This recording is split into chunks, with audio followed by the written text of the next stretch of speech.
MRR news కి స్వాగతం. ఇప్పుడు దాకా 3 డిస్కమ్స్ లో కలిపి 1,02,538 మందికి వ్యవసాయ కనెక్షన్లు ఇచ్చాం సార్. ఇందాక పెద్దలు రామకృష్ణ గారు అడిగినట్టు ఇంకా 46,000 కనెక్షన్స్ పెండింగ్ లో ఉన్నాయి.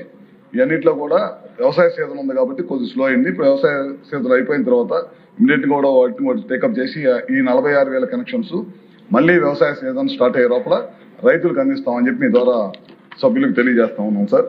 అదే కాకుండా ప్రభుత్వం వ్యవసాయానికే కాకుండా యాక్వా సంబంధించి రిజిస్ట్రేషన్ అయిన వాళ్ళందరికీ కూడా ₹1.5 విద్యుత్ ఇవ్వాలనేది ఈ ప్రభుత్వం నిర్ణయించింది. అదేవిధంగా కాకుండా ఈ సంవత్సరం ఏప్రిల్ నుంచి వీవర్స్ కి 200-500 యూనిట్లు ఉచితంగా ఇవ్వాలి, అట్లానే సెలూన్స్ కి కూడా ఇవ్వాలనే దాన్ని కూడా ఈ ప్రభుత్వం నిర్ణయించింది. ఇవన్నింటిని కూడా ఏప్రిల్ మాసం నుంచి అందరికి కూడా అందుబాటులోకి వచ్చే విధంగా తీసుకొస్తాము. అదే కాకుండా ఇందాక పిఎం సూర్య గారి గురించి ఫెడరల్ లెవెల్లో ఏదైనా విద్యుత్ ప్లాంట్లు పెట్టే అవకాశం ఏదన్నా ఉందని చెప్పి మంత్రి మన రామకృష్ణ గారు అడిగారు సార్. సభ్యులు లాసులు తగ్గించడానికి డే టైమ్ పవర్ 9 గంటలు రైతులకు అందించడం కోసం ఈ కార్యక్రమం చేపడుతున్నాం సార్. ఇప్పటిదాకా దాదాపు దీనివల్ల 3.09 యూనిట్ కి మనం తీసుకుంటున్నాం సార్. ఇప్పుడు యూనిట్ కి ₹7 పడుతుంది. మనం ₹3కే సోలార్ దగ్గర కింద ఎక్కడైతే సబ్స్టేషన్స్ లెవెల్లో 11 kV లైన్స్ ఉన్నాయో అక్కడే సోలార్ ప్లాంట్లు పెట్టడం వల్ల దాదాపు 25 సంవత్సరాల పాటు ఒకే విధంగా ఈ టారిఫ్ ఉంటుంది. కానీ మనం రెగ్యులర్ పవర్ వచ్చేసరికి 4% చొప్పున పెరిగే అవకాశం ఉంది సార్.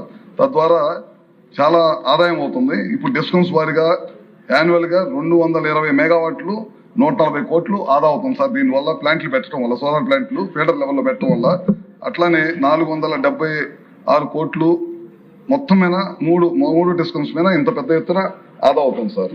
మొత్తం డిస్కమ్స్ కు ఎస్టిమేషన్ యాన్యువల్ సేవింగ్స్ 663 కోట్ల నుంచి 2,288 కోట్లు ఆదాయ ఈ 11 kV 33 kV సబ్స్టేషన్స్ దగ్గర మనం సోలార్ ప్లాంట్లు పెట్టడం వల్ల ఇంత పెద్ద మొత్తమైన ఆదా అవుతుంది సార్. ఇప్పుడు 2026-27కి దాదాపు 3 డిస్కమ్స్ కలిపి 1035 మెగావాట్లు మనం టెండర్లు పిలిచాము.